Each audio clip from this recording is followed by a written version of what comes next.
Was the Olympian not able to listen to music? Why? Because he broke the record. Oh, here's a good one. Here's a good one. Hey, what animal do you think is best at hitting a baseball? What? A bat. Eric turns into a human-sized kaiju with Kaiju number 8, and I went to planetary orbit with I.S.S. on this week's episode of What You Watchin'.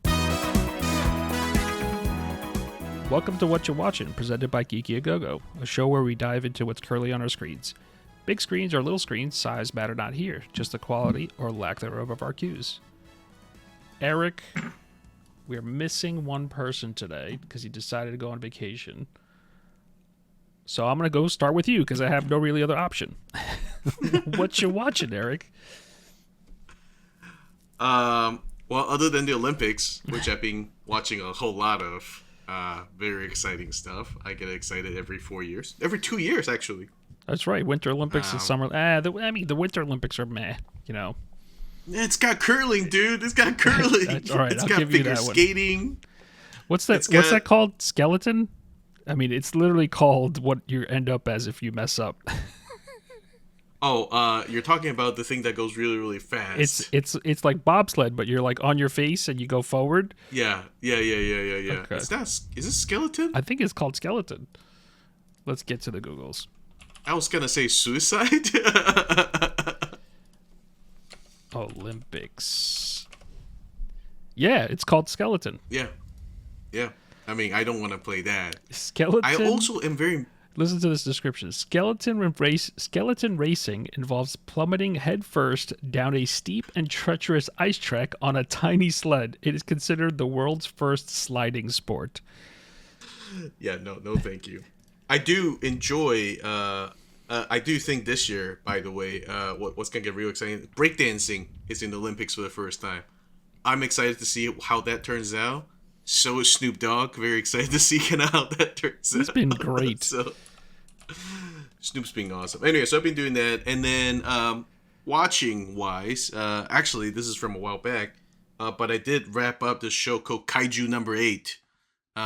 It's a nice little anime that was nice and contained. There were a few episodes of it. I watched it on Crunchyroll. But basically, it's about a dude who he ate a monster by mistake, and then he turned into a kaiju, which makes it especially tricky because he aspires to be on the team that goes out and kill kaiju. The woman who leads the kaiju hunting team right now is like his childhood friend growing up, and so he's always wanted to kind of join her. And gosh, through a set of circumstances, he did end up joining the team again. But what's funny about this is it's got like the humor throughout. It's not your typical very serious kaiju movie. In that this dude is supposed to be a middle-aged man who's joining this hunting sport that is for, I think, early 20s, late teens kind of situation, and he can't keep up. And the entire time he needs to make sure he doesn't turn into a kaiju because he knows when he does, he can keep up with these kids. But he has to use his middle-aged man body to qualify and, really be his human self to kind of help out his friends and all that kind of stuff. So it's a cute little show. I really enjoyed it. It came out, I think, earlier this year. It was originally comic books. The reason, so the reason, by the way, he's called Kaiju number 8 is there are all sorts of monsters in this world that you have to be hunted down. And when you become a named monster, you're considered to be extremely dangerous. And he just accidentally became Kaiju number 8. He didn't want to. He accidentally became one. And the whole thing's about how he's reconciling with that. I'm looking forward to season 2. Season 1 ended on a high note, which, check it out. But, obviously there's not the whole lot of surprise. Our hero comes out on top. But, I think that he's had to make certain life changes that will kind of go into season 2, which is pretty cool to see. How do you mistakenly eat a kaiju? Like, this is he got hurt. fascinating. He got so they never explained it, which I assume are some of these backstories you're gonna hear more of in later seasons. But the whole thing is because he's middle aged and his dream of being a childhood hunter didn't pan out. He became a sanitation worker that clean up after the kaiju attacks. And in one of these cleanups, he got hurt by a small kaiju. And then so he got sent to the hospital with one of the other person on his team that got there. And in the middle of the night, a monster showed up and was like, "Oh, you're it." And he opened his mouth accidentally, and the thing just went in, and he just ate it. And he's like, "Oh my god!" And next thing you know, he turned into a kaiju. So, other than that, we don't know why they picked him. So it's not like an alien face hugger chest bursting thing, right? This isn't a kaiju like incubating in him. This is just. Well, Wikipedia says that it was a parasite. Okay. So maybe. I'm trying to think. There was. Well, he ate it. I'm not fresh with my stuff. I felt like there was something that was similar. Like, was it called the Guyver? I don't know. We're gonna have to ask everybody else and our fans to look this up. But it's reminding me of other things. It's just this eating thing. I was like, what? How did he accidentally eat? And so he did. So he's been forcibly fed a parasite jumping down his throat. Okay. Yeah. Let's say that. Okay. That's. Yeah. Okay. I mean, there's not a whole lot of logic applied to this thing. I mean, yeah. I guess it is a manga series, right? So, yeah. So I think there are more. Cool. I think there are more. But all joking aside, this is wonderful as an anime, and I will give this a solid 4. This is a good anime. And it was only a few episodes, which it was nice. I just cranked it out in like a week. 12 episodes. Yeah. Okay. What are they, like 20 minute long, 25-minute long episodes? Yeah, they're not long. They weren't long. But it's based on a comic series, correct? Yes. And that's been going for a while. I don't think it's done yet. Actually, original run. Let me look at it. Yeah, it's still going. It's been a thing since July 2020. So it's a relatively new. Okay. Okay. Mango. And it's on Crunchyroll, you said. I don't think I have Crunchyroll. That's right. Because Crunchyroll's not one of those free services, right? No. Okay. All right. I'll add it to the queue. That's all I got. What do you got? This week I'll start with, and this is hilarious. Okay. I watched I.S.S. So the letter I.S.S. That's the title of the film. And that's short for International Space Station. And I thought it was going to be like this, like, kind of thriller thing. There's like aliens involved because usually in space there's like things like that involved, especially when there's destruction of the Earth going on. But it turns out what we're following is a group of 6 astronauts on the International Space Station. 3 are American, 3 are Russian, and one of them happens to look out the window and is like, "Hey, what's going on?" And they all rush to the cupola, as they call it. For those unfamiliar, there's a part of the International Space Station that's basically like a viewing portal that's mainly windows, so people can look out in many different directions. I wouldn't say 360 degree, but as close as possible to that. And they're all looking down at the Earth, and the Earth, you just see these big fireballs happening all across the United States. And so the astronauts start freaking out. They're like, what is going on?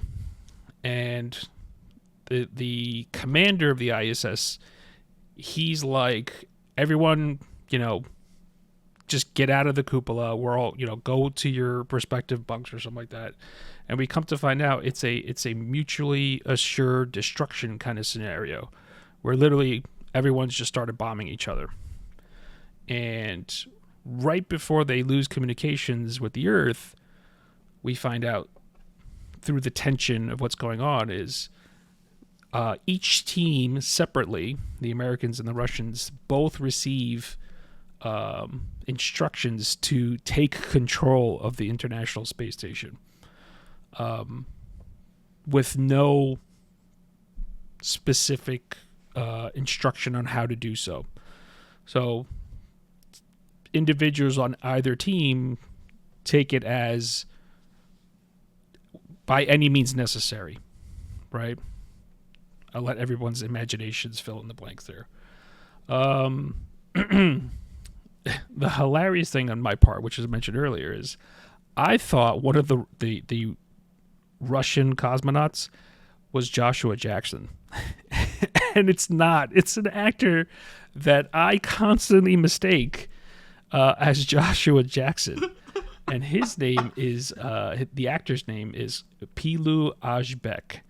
I think that's how you pronounce it. Azbek. It's like I'm finding this out by doing the research for this right now. He's a Danish. Yeah, and he's not even Russian. He's a Danish guy. But he does play like Russian gangsters in many things. Yes.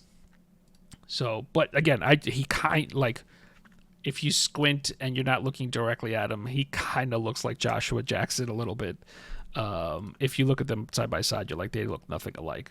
But yeah, I think I watched it on an airplane, and that's why I'm like, it was like crappy, not 4K or 1080p stuff. It was just crappy seat back screen.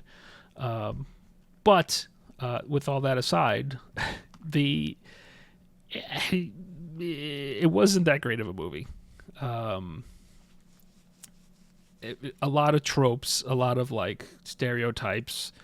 I feel like it was almost done to like drum up further hatred towards the Russians, right? Although I do know it takes a while to make a film, and I don't know if this is a result of the conflict and the war that is happening in the Ukraine and whatnot. So it could be American propaganda for all I know. But I don't know. But the movie's not that good. Like, I'm sad to say that because you have a lot of good actors in it. You have Ariana, I think it's DeBose. I think that's how you pronounce it. Did she win an Academy Award, or she got nominated for it for West Side Story? Did she get an Academy Award? She got an Academy Award. She has an Academy Award. She has a BAFTA. She has a Golden Globe. So yeah,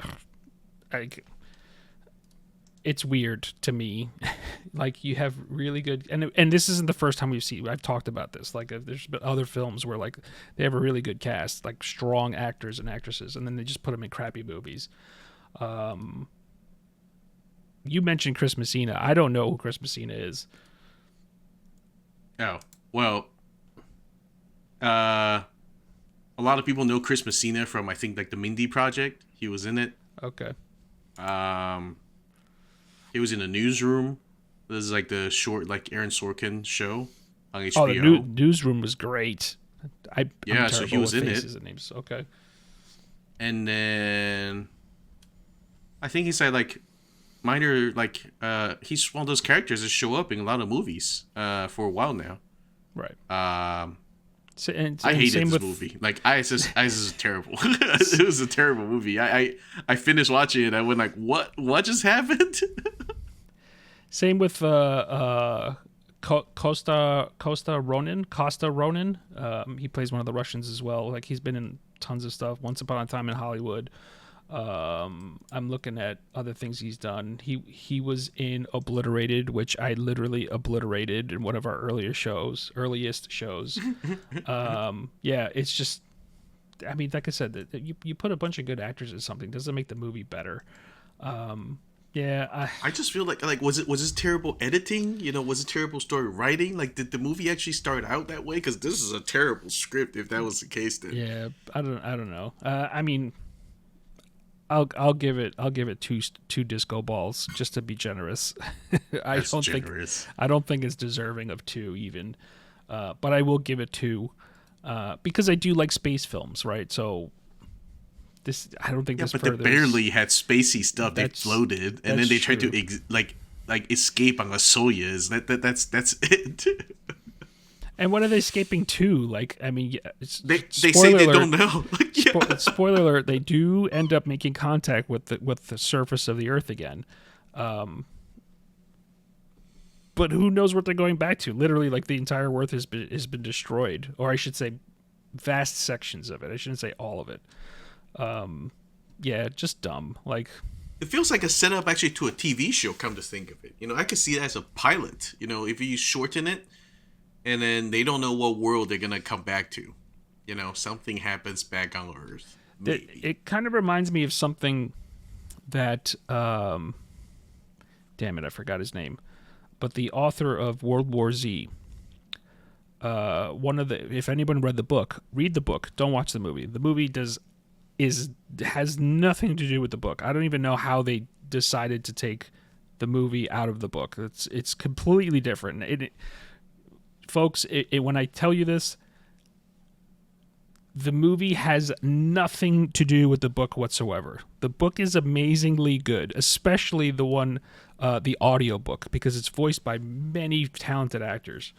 And so if you haven't heard it or read it, the book tells little stories across the world from many different people, which is not what the movie does. The movie's literally chasing Brad Pitt through the world. And there's one chapter in the book that talks about the astronauts stuck on the ISS while the entire world is being overcome by zombies. And so they tell it from the perspective of, after many time frame years or whatever, that they managed to bring the astronauts back down, and the astronauts are like basically in hospice care because they've been exposed to space radiation for such a long period of time.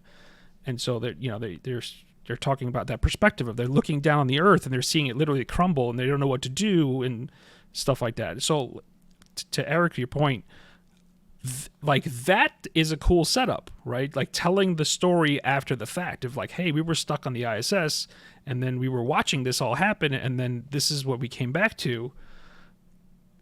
Yes, I agree with you. Like, if they had used this as a backstory to a longer thing of like, hey, how are we going to live on the Earth now that all this happened? Yeah, I agree. Maybe we could pitch that to Hollywood, and we'll make it into a movie, or a TV series, I should say. That's a good idea. I like that. So yeah, I'm sticking. You know what? I'm downgrading. Screw it. I'm downgrading to one disco ball. All right. Yeah, that sounds about right. You convinced me. So yeah, definitely one disco ball. Not a recommended watch unless we come up with our TV show. Then you should go watch it as the basis of our TV show. Yeah. So that's my caveat with that one. Enough of that. Eric, what else have you watched? Yeah. Well, actually, before I get there, I was thinking about Christmasina.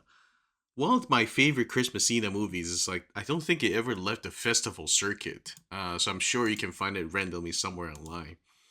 There was a movie called The Giant Mechanical Man, which I think was like in the early 2010s. He's the main character, and the other one is Jenna Fisher, so Pam from The Office. Um, Pam is like this. Well, Jenna Fisher is like this. Wondering, like, early 30s person who's trying to find herself, and Chris Messina plays one of those dudes you see in the park, like all painted. And then you pay them and they dance around kind of situation. Oh, like the golden robot. I know what you're talking about. Yeah. So it's about their interaction. Pam has Jenna Fisher has always I know this dude, and then this dude knows her, but then they end up working together, like, while because he needs to find a job other than being a painted mechanical man. So it's one of those stories where he knows who she is, she doesn't know who he is, but then she has been is being trying to introduce to someone else, to be in a relationship, all that kind of stuff, and kind of how all that comes together. I really liked the movie. It was a cute little movie. And that's where I actually fell in love with Chris Messina, which extra bummer to hear him showing up in I.S.S. like that. What? Okay. This is This is just so we can kick it again. you're going back 2012. The Giant Mechanical Man Yeah, came out. it's been a while. Do you want to hear the IMDb rating? Oh, it must be terrible. What is it? 6.6 out of 10. Is there any critics audience review? I don't think IMDb does that. Oh, Shout out to Anthony. I don't have IMDb Pro. All right, here we go. Rotten Tomatoes. Tomato This is meter. where I usually Let's do go it. by.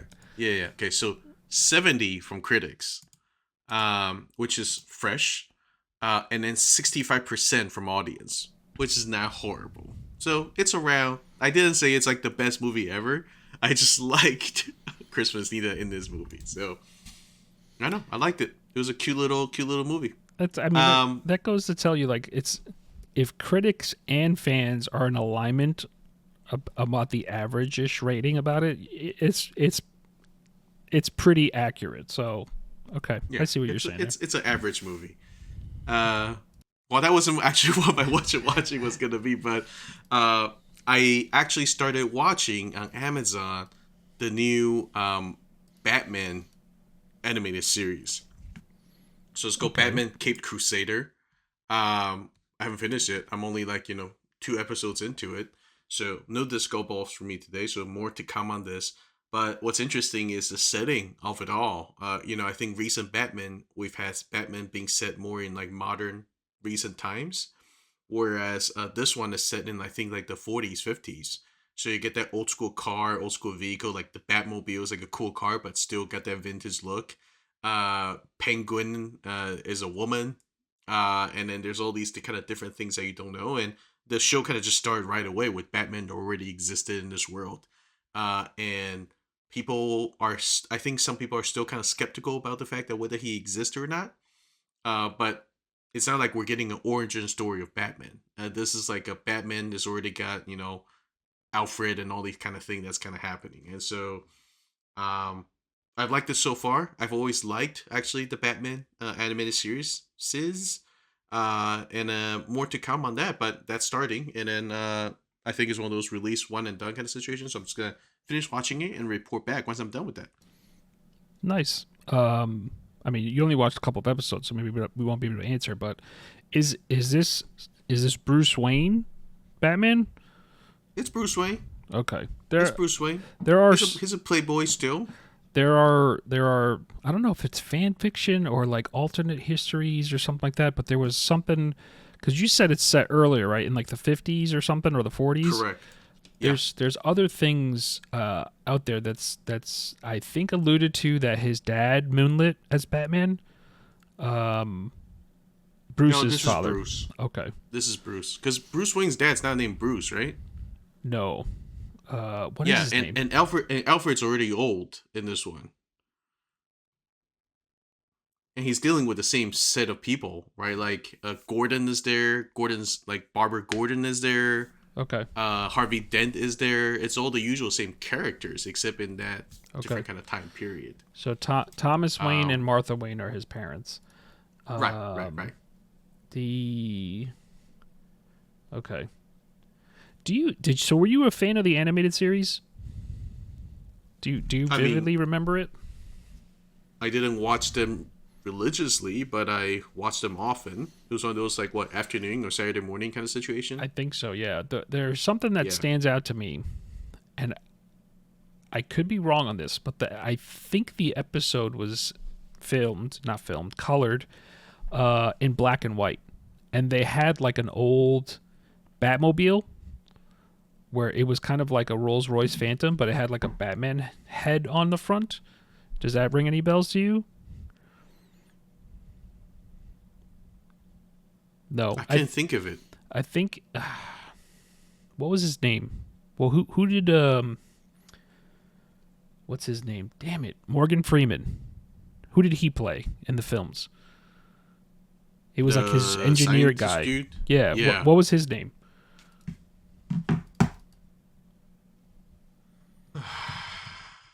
We're doing a lot of Googling, folks.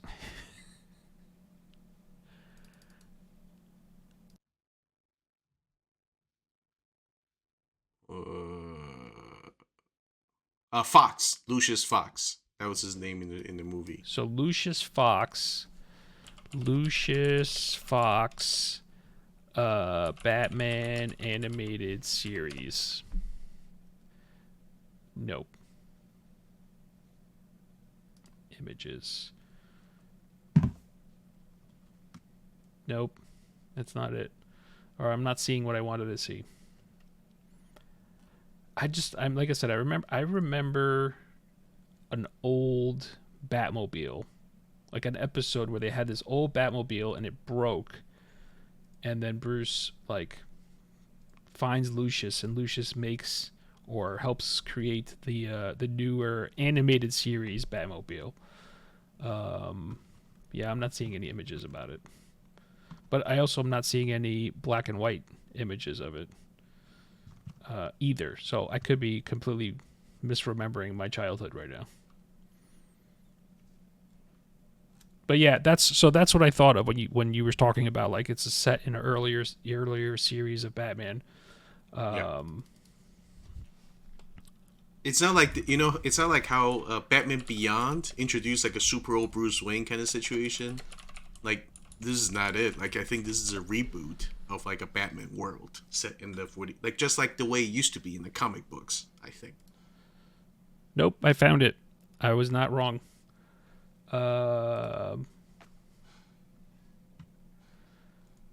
Okay, first, if you look at the DC Batmobile universe. Sorry. That's a thing. So it's a wiki called DC Animated Universe .fandom.com/wiki/Batmobile. And it says first Batmobile. It says not much is known about Madman's early Batmobile. Due to mechanical trouble, he was forced to abandon it and had much more robust vehicle designed and built by Earl Cooper. So yeah, it wasn't Lucius Fox. Yeah. It was another gentleman that helped him do it. And the episode was called The Mechanic on the animated series. So it was just an episode. Yes. And that's why I thought it was that time frame, because like I said, they literally have scenes in black and white. Oh, animators need something exciting every once in a while to work on. Yeah. So. Okay. The 48th episode of Batman the originally aired January 24th, 1993. So yeah, over 20 years ago, 25 years ago. I can't do math right now. It's late. In the 90s, I was more focused on gargoyles, so... Darkwing Duck and then gargoyles? Yeah, that was the 90s, right? That was the 90s. Yes. Gargoyles rocked. I love gargoyles. Yes, it definitely was a really cool show. Keith David is awesome anyway, actor. So that's a more to come on that. I've actually liked how these franchises are now doing soft reboots of a lot of things. Like X-Men 97 was a great animated series, and I think that they're beginning to, even though it's targeted to young adults, I think it's now becoming more societal acceptable for older people like us to also go like, oh, that's kind of cool. I can follow that a little bit, and so I really enjoyed that, and I look forward to seeing more. More to come on that. Cool, awesome. What you got? Right, continuing on. Back to me. So I watched, and I'm kind of mad at myself now because I didn't know. I watched a series on Netflix called The Gentleman that aired this year, 2024. Eric was so kind to point out that there was a movie called The Gentleman, which I was probably a shortened version of the TV show. I don't know. I had no idea the movie existed, but now I feel like I have to go and watch the movie because I thoroughly enjoyed the TV series. So shame on me. And I need to know things like, is this the same universe? Because I didn't see the show. I've wanted to watch it. It's. I mean, the actors are fantastic, right? Like, Theo James plays the protagonist, Eddie Horniman. Kaya Scodelario plays Susie Glass. She's the daughter of an established gangster, played by Ray Winstone. Bobby Glass, who's in prison. Giancarlo Esposito's in it. It's just a cornucopia of great actors, and it just turn after turn after turn, fantastic stuff. Like the tagline for the movie, for the series on IMDb here is: when aristocratic Eddie inherits the family estate, he discovered that it's home to a huge weed empire, and its proprietors aren't going anywhere. So, yeah, the show is set up with Eddie's father passing away, and Eddie is the younger of two sons. They also have a sister, and the older of the sons is expecting to inherit the estate. I think he's a duke. I don't remember the titles. And the father, in his will, passes over the older son, and gives everything to Eddie. And so just insanity ensues, right? Like literally, like the older brother loses his stuff, and the sister, she's like, I don't care, I'm going off to college anyway. I think he leaves her like a boat. Her father leaves her a boat, but like there's with the caveat of she has to go and travel around the world once to actually own the boat. Like silly aristocratic things are being done. But Eddie slowly finds out there's like a side business happening to help keep the estate afloat, because it costs a lot of money to maintain all the land and whatnot. And that's what he discovers. There's a basically a weed farm on the estate, and the daughter, Susie Glass, she wants to continue the business as it is, but Eddie wants to get him off the property, right? He feels like this isn't appropriate, their aristocracy and all that stuff, and it's just hilarity ensues. It's a comedy. It's I wouldn't even call it a drama, but it's like suspenseful. Lots of twists and turns throughout the series, and all of them are usually coming from his brother, Eddie's brother, Freddie. Funny enough, Eddie and Freddie are brothers. So yeah, the mom is still around, and then the groundskeeper is Vinnie Jones, and like somehow like we find out there's a romantic thing there. It's cool. I liked it a lot. It was very fun. I'm definitely very supportive of the series. I want to go watch the movie now. I had no idea the movie existed, so I'm definitely going to do that. But my rating, or do you have any questions, Eric, before I get my rating? No, I was just going to say the TV and the movie is set in the same universe, but they're not connected. It's just the same theme and motif. They're carried over. So if you enjoyed this series, you probably will like the movie. I mean, Guy Ritchie, I've enjoyed... You know what to expect from Guy Ritchie. Exactly. So. I've enjoyed most of, if not all of, Guy Ritchie's works that I've seen. So, this is a solid work as well. So, I'm giving it 4 disco balls, right? Definitely strong show. Like I said, funny. I enjoyed it. I like the twists and turns. I like the cliffhangers on episodes. What's going to happen next kind of situation. They put a little bow on it at the end, but just leaves it open for more things. I don't think they'll continue on for it. It's definitely a miniseries type of thing. So, yeah, I recommend it. I recommend it. 4 disco balls for me. Wow. All right. Balances out the 1 that you just gave. Yeah, not an average. Okay. Don't. I don't want the gentle to be dragged down because of I.S.S. Cool. It's so disappointing of a movie, man. I'm still disappointed by it. All right. I guess that's all we got for this week, since AP decided to go on vacation and leave us alone. By the way, he still did not go see Deadpool versus Wolverine. Folks, please write in to mailbag@geekyagogo.com and tell Anthony your disdain, or take away, all of you collectively, take away his geek card, and, shame on him for even not prioritizing it while he's out of the country to go see Deadpool and Wolverine. Shameful. Shame Just on disappointing. AP. Disappointing. Please. Shame him. I didn't. I wanted to give him the benefit of the doubt. I didn't ask him if he went, but I'm a little happy that you confirmed it. Now I know the truth. I think he admitted that he didn't go. So. Okay. All right. Let's wrap this up.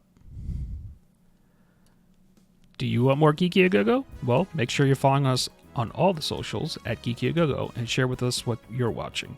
Want cool stuff? Want to connect with us on a higher level, like on our Discord channel?